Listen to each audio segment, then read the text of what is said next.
ये सपने दिखाने का काम तो एक कांग्रेसी करते थे। दादी ने 1970 में नारा दिया था, गरीबी हटाओ का। पोता भी तोते की तरह आज वही डट रहा है। औरंगजेब के समय जजिया कर लगता था ना, ऐसे ये कांग्रेस जजिया कर लगाना चाहती है। क्या आप इसको स्वीकार करेंगे? क्या ये देश स्वीकार करेगा क्या? अरे मुगलों की औलादें तो वर्तमान में रिक्शा चलाने का काम कर रही हैं और ये लोग जजिया कर वसूली करेंगे भारत से। हमने बदलते हुए भारत को देखा है। हमारी पीढ़ी इस बात के लिए गौरवान्वित है, जो सपना बाला साहब ठाकरे का था, जो सपना था कि अयोध्या में भगवान राम का मंदिर बनना चाहिए, वह सपना साकार हुआ है। और सपना साकार हुआ है मोदी जी के कारण। बहनों और भाइयों, ये कांग्रेस के लोग तो क्या कहते थे? ये लोग कहते थे कि अयोध्या में कि राम तो हुए ही नहीं। जैसे जो अपने को एक्सीडेंटल हिंदू कहते हैं, ये कहते हैं अयोध्या में राम हुए ही नहीं। और जब अयोध्या में रामलला विराजमान हो गए, कहते हैं अब तो राम तो सबके हैं। देखो इनका दोहरा चरित्र। पहले कहते थे राम हुए ही नहीं, अब कहते हैं राम सबके हैं। और बहनों और भाइयों, कांग्रेस ने कभी कोई भी अपने स्तर पर वह हर संभव प्रयास किया उसने, जिससे भारत की परंपरा अपमानित हो, बदनाम हो, उसको हर प्रकार से पददलित किया जा सके। और इसीलिए 2024 के लोकसभा चुनाव में कांग्रेस और उसके सहयोगी दल इंडी गठबंधन के रूप में जब आए हैं, ये यही गुमराह करने का काम पूरे देश के अंदर कर रहे हैं, झूठ बोलने का काम कर रहे हैं। 2014 के पहले 65 वर्षों तक अलग अलग समय में कांग्रेस को एक लंबे समय तक देश के अंदर शासन करने का अवसर प्राप्त हुआ, लंबे समय तक मिला। कांग्रेस के समय में भारत का सम्मान दुनिया के अंदर घटा, देश की सीमाएं असुरक्षित हुई, देश के अंदर आतंकवाद, नक्सलवाद और अराजकता सिर चढ़ करके बोल रही थी, देश का विकास ठप पड़ गया था, भ्रष्टाचार चरम पर था। गरीब कल्याणकारी योजनाओं में कांग्रेस के लोग अपना कमीशन ढूंढते थे। बहनों और भाइयों, अभी कांग्रेस का घोषणा पत्र आया है, उस पर भी हम चर्चा करेंगे। लेकिन 2014 के पहले का यह भारत और 2014 के बाद का भारत, आज के नए भारत का दर्शन हो रहा है। 140 करोड़ का भारतवासी आज दुनिया के अंदर जहां कहीं भी जाता है सम्मान पाता है। दुनिया आज उसका स्वागत करती है, सम्मान देती है, भारतीय के रूप में हम सबको सम्मानित करती है। मोदी जी का सम्मान होता है, 140 करोड़ भारतीयों का सम्मान बढ़ता है। सीमाएं सुरक्षित हुई हैं, आज कोई हमारी सीमाओं का अतिक्रमण नहीं कर सकता, हमारी सीमाओं में जबरन घुसपैठ नहीं कर सकता। आतंकवाद और नक्सलवाद नियंत्रित हुआ है। कश्मीर में धारा 370 समाप्त हुई। कोई सोचता था होगी? कांग्रेस के लोग, बाबा साहब भीमराव अंबेडकर ने जब संविधान बनाया, 1950 में हमने संविधान अंगीकार किया और 52 में चुपचाप चोरी छिपे धारा 370 देश के संविधान में कांग्रेस के लोगों ने जोड़ करके भारत के अंदर आतंकवाद की नींव रख दी थी। तेजी के साथ आतंकवाद फैला। मुंबई में विस्फोट 93 में आपने देखे होंगे, सैकड़ों लोग मरे थे। कांग्रेस के लोगों के पास कोई जवाब नहीं था। और जब भी आतंकी हमले होते थे, एक कांग्रेस के लोग क्या कहते थे? कहते थे देख रहे हैं, देखेंगे, मुंह छुपाने का काम करते थे। कहते थे पाकिस्तान का हाथ है, वो कहते थे नहीं नहीं हम छेड़ेंगे नहीं, माहौल खराब हो जाएगा। और आज एक पटाखा भी जोर से फट जाए ना, पाकिस्तान सफाई देता कि नहीं नहीं मेरा हाथ नहीं है, क्योंकि उसको मालूम है ये नया भारत है, छेड़ता नहीं है, लेकिन कोई छेड़ेगा तो उसको छोड़ता भी नहीं है, बहुत कायदे से ठिकाने लगाता है, घुस के मारता है। अब भारत अपमान स्वीकार नहीं करता है, अपनी सुरक्षा में सेंध लगाने वालों को ठिकाने लगाना भी जानता है।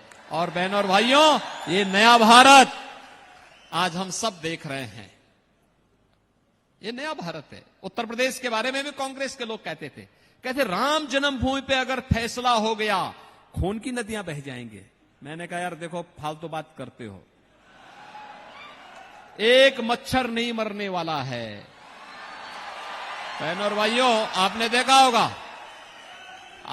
देखा होगा 25 करोड़ की आबादी का उत्तर प्रदेश, जिस दिन राम जन्मभूमि का फैसला हुआ और जिस दिन रामलला के मंदिर का शिलान्यास प्रधानमंत्री जी के कर कमलों से हुआ और जिस दिन प्राण प्रतिष्ठा का कार्यक्रम हुआ, उत्तर प्रदेश के इतिहास का सबसे शांतिपूर्ण और सबसे उल्लास का दिन रहा होगा।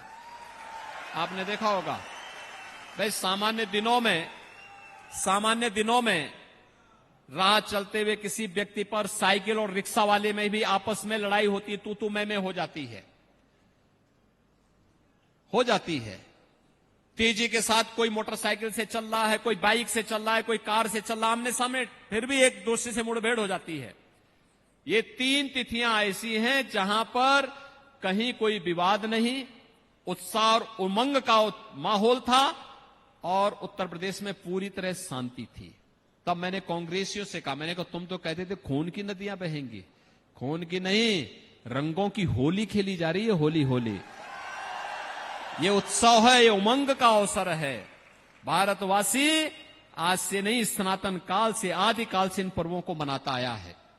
और बहनों और भाइयों, ये कांग्रेस के लोग ऐसे ही कहते थे, ये अपमानित करते थे, हर संभव प्रयास करते थे भारत और भारतीयता को अपमानित किया जाए, भारत की सनातन परंपरा को अपमानित किया जाए। और इन्होंने तो, एक कांग्रेसी लोग है ना, इन्होंने तो कहा था, हिंदू आतंकवाद शब्द भी तो इन्होंने ही दिया था। आज तो विकास के कार्य हो रहे हैं बड़े बड़े। प्रधानमंत्री मोदी जी के नेतृत्व में माननीय गडकरी जी इसी महाराष्ट्र के सपूत हैं। Highway, world class highway Bharat के अंदर बन रहे हैं, एक्सप्रेसवे बन रहे हैं, मेट्रो आ रही है, एम्स, रेलवे का बेहतर नेटवर्क, और रेलवे में भी नई ट्रेनें चल रही, वंदे भारत, अमृत भारत, नमो भारत ट्रेनें चल रही है। भारत को world class infrastructure Modi ji के नेतृत्व में मिल रहा है। IIT, IIM, AIIMS, IIIT, NIT, world class university. और अभी जब धैर्यशील माने बोल रहे थे कि मैं जल लाऊंगा, बहनों और भाइयों, जल लाना नहीं, आ गया मान के चल लीजिए, आपके यहां आ गया है, आ गया है। हर घर नल का संकल्प मोदी जी ने पहले ही पारित कर दिया है। धैर्यशील माने आप बोल रहे हैं, लेकिन ये आ गया है। हर घर में RO का पानी पहुंचेगा, अब इसमें कोई संदेह होना ही नहीं चाहिए, क्योंकि मोदी जी के नेतृत्व में NDA केवल सपने नहीं, हकीकत बुनते हैं। और इसीलिए लोग बार बार मोदी को चुनते हैं, इसीलिए चुनते हैं। इस सपने दिखाने का काम तो वे लोग बोलते थे, ये सपने दिखाने का काम तो एक कांग्रेसी करते थे। दादी ने 1970 में नारा दिया था, गरीबी हटाओ का, पोता भी तोते की तरह आज वही डट रहा है कि गरीबी हटा देंगे। एक पत्रकार ने पूछा कैसे हटाएंगे, तो कहता एक झटके में हटा देंगे। तो कहा एक झटके में कैसे? उसने कहा मैं प्रत्येक नागरिक की संपत्ति का सर्वे करूंगा। और फिर उनके सलाहकार सेम पित्रोदा ने अपने नाम के अनुरूप कांग्रेस के सामने समस्या खड़ी कर दी और क्या कहा हम विरासत टैक्स लगा देंगे। विरासत टैक्स का मतलब आपके पूर्वजों ने, आपके माता पिता ने, आपके पूर्वजों ने कोई संपत्ति अर्जित की है, वे कांग्रेसी क्या चाहते हैं कि उस संपत्ति का सर्वे करा करके लोग रखेंगे और बाद में कहेंगे जैसे औरंगजेब के समय जजिया कर लगता था ना, ऐसे ये कांग्रेस जजिया कर लगाना चाहती है। क्या आप इसको स्वीकार करेंगे? क्या ये देश स्वीकार करेगा क्या? अरे मुगलों की औलादें तो वर्तमान में रिक्शा चलाने का काम कर रही हैं और ये लोग जजिया कर वसूली करेंगे भारत से। ये लोग भारत से जजिया कर वसूली करेंगे। एक कांग्रेस ने कह दिया हम विरासत टैक्स लेंगे। भारत ये विरासत टैक्स स्वीकार नहीं करेगा। भारत तो ये नया भारत है, ये टैक्स नहीं, अपनी जनता के लिए गरीब कल्याणकारी योजनाओं को लेके आता है। बहनों और भाइयों, कांग्रेस के समय में लोग भूखों मरते थे, आज 80 करोड़ लोगों को फ्री में राशन मिल रहा है। उनके समय में लोग उपचार के भाव में मरते थे। मोदी जी 60 करोड़ लोगों को 5 लाख रुपए की आयुष्मान भारत की योजना दे रहे हैं।